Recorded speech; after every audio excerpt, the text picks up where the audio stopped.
bienvenue sur votre chaîne La Maison Spirituelle.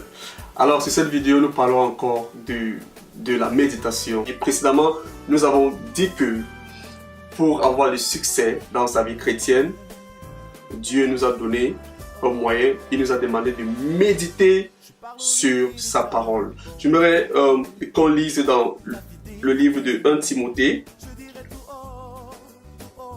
1 Timothée 4, le verset 14. Ici, ce sont les instructions qui avaient été données à Timothée.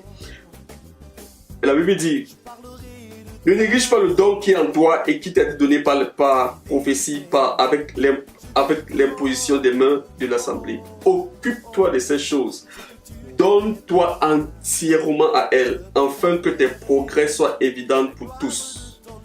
Vous voyez?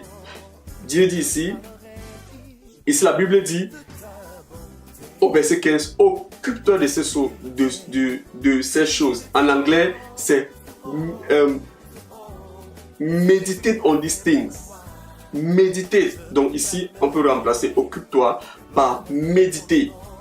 Il dit meditate on these things. Give yourself entirely to them.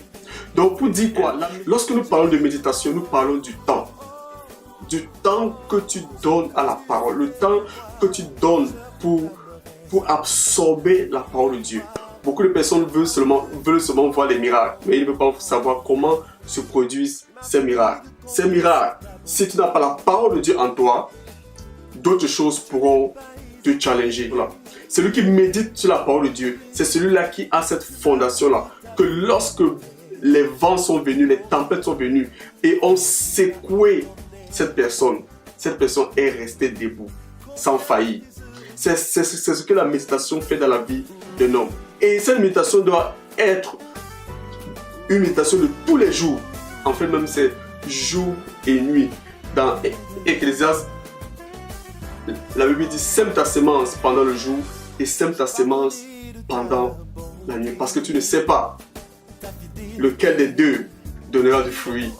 Lequel des deux par rapport au temps ou bien portera du fruit.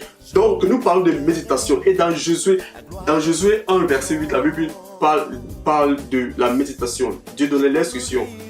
Il dit à Josué: médite, que ce livre de la loi ne s'éloigne point de ta bouche. Lorsque tu es en train de méditer, en fait ce moment-là, tu es en train de ruminer la parole de Dieu. Ce sont les moments de profonde réflexion sur la parole, non sur d'autres choses. Sur la parole. C'est ce moment-là que tu prends à t'inonder, à te donner entièrement à la parole de Dieu, à penser à la parole de Dieu.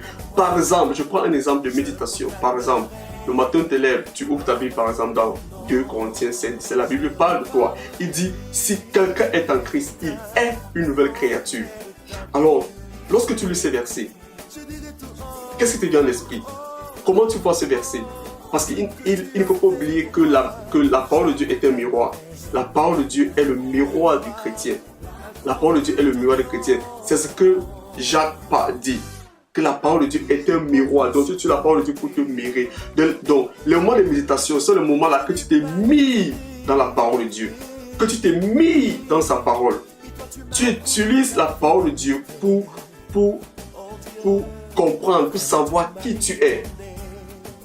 Sans la parole de Dieu, sans la parole de Dieu, tu ne peux pas savoir qui tu es. C'est la parole de Dieu pour le chrétien qui définit qui il est. Le monde n'a pas l'habilité de nous décrire. La Bible dit que nous sommes la lumière du monde. Donc le monde ne peut pas nous décrire. Comme il disait, si quelqu'un est en Christ, il est une nouvelle création. Donc je te dis, quand tu médites, par exemple sur ce verset, la Bible dit que tu es une nouvelle création. Waouh!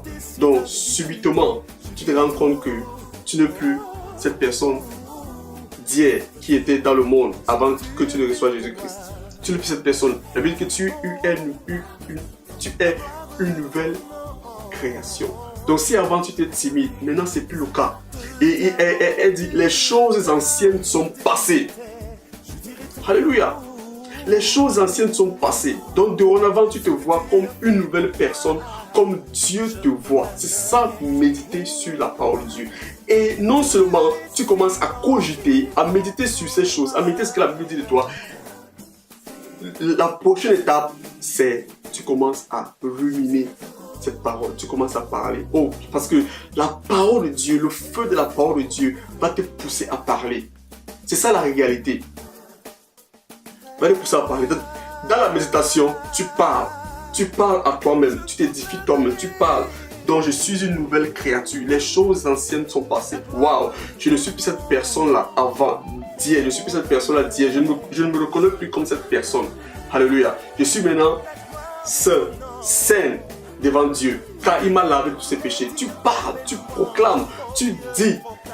Par exemple, moi, j'ai souvent l'habitude, lorsque je médite sur la parole de Dieu, lorsque ce moment-là que je prends à observer, à me mirer sur la parole de Dieu, de regarder ce que la parole de Dieu dit de moi. À ce moment, je commence à parler.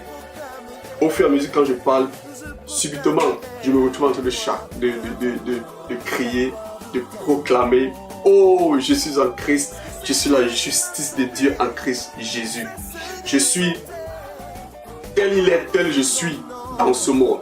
Je suis une nouvelle créature, née de nouveau, née de l'Esprit de Dieu. Alléluia. Tu commences à parler. C'est ça la méditation. Tu commences à parler.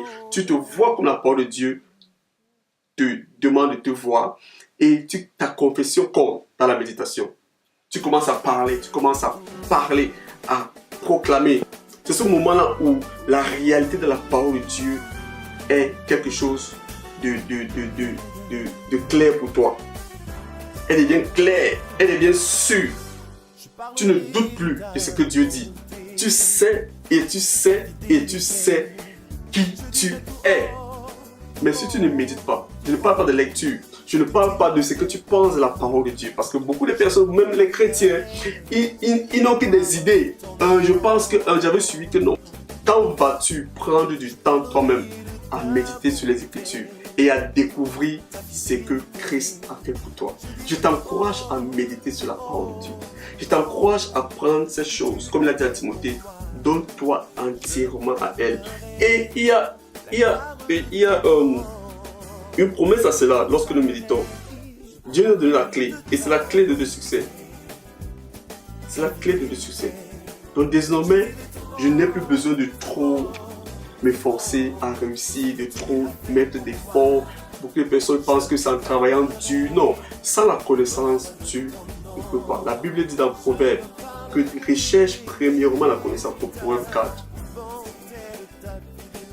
Recherche premièrement la connaissance. Proverbe 4. On va lire quelque chose de très profond. Proverbe 4. Il dit, Proverbe 4, verset 5, il dit, à qui est la sagesse, à qui est l'intelligence? N'oublie pas les paroles de ma bouche et ne t'en détourne pas. Ne l'abandonne pas et elle te gardera. Au verset 7, il dit, voici le commencement de la sagesse. À qui est là? Et avec tout ce que tu possèdes, à quelle intelligence? Exalte-la, elle fera ta gloire. Rien qu'en méditant, rien qu'en étant passionné pour la parole de Dieu, il dit qu'elle fera ta gloire. Si tu l'embrasses. Alléluia. Donc il y a un profit lorsque nous méditons sur la parole de Dieu. Et même dans 1 Timothée 4, il dit, donne-toi entièrement à elle afin que tes progrès soient évidents. Si tu veux avoir du progrès, tu dois méditer sur la parole. Méditer sur la parole de Dieu. C'est la clé pour ton succès. C'est la clé pour ton succès. C'est la clé pour ton succès. Tu veux grandir, tu veux voir du progrès dans ta croissance, dans la connaissance de notre Seigneur Jésus-Christ. C'est ta responsabilité de méditer. C'est ta responsabilité. Dieu t'a donné son outil, sa parole, afin que tu puisses t'édifier.